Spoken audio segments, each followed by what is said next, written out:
রাখবো। জাকির ভাই হলো বিএনপির একনিষ্ঠ কর্মী, বিশ্বাসী কর্মী। আমরা জাকির খানের হাত ধরে নারায়ণগঞ্জ বিএনপিকে আরও শক্তিশালী এবং সুসংগঠিত করবো ইনশাল্লাহ।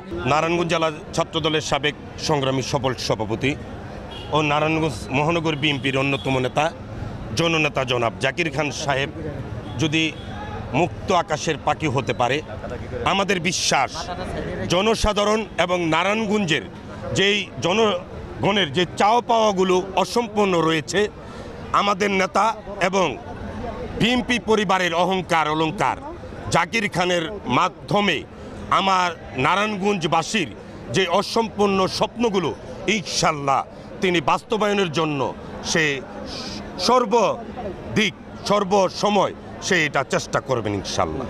এই একটা হত্যা মামলায় আজকে 20-21 বছর যাবৎ সে অযথা এই মামলার জন্য হয়রানির শিকার হয়ে আজকে প্রায় 2 বছর যাবৎ কারাগারে। আমরা প্রমাণ করার চেষ্টা করেছি জাকির খানের বিরুদ্ধে যে সমস্ত অভিযোগের কথা বলা হয়েছে সেগুলো প্রমাণ হয়নি। বাদীপক্ষ যেভাবে সাক্ষী এনেছে সে সাক্ষীরা কিছু বলেনি, কেউ কিছু দেখেনি। একজন প্রত্যক্ষদর্শী সাক্ষী আসছে, সে বলে এখানে এসে আমি কিছু জানি না, আমার জ্ঞান বুদ্ধি ছিল না। জ্ঞান বুদ্ধি না থাকা লোকের কোনো সাক্ষীর মূল্য নেই।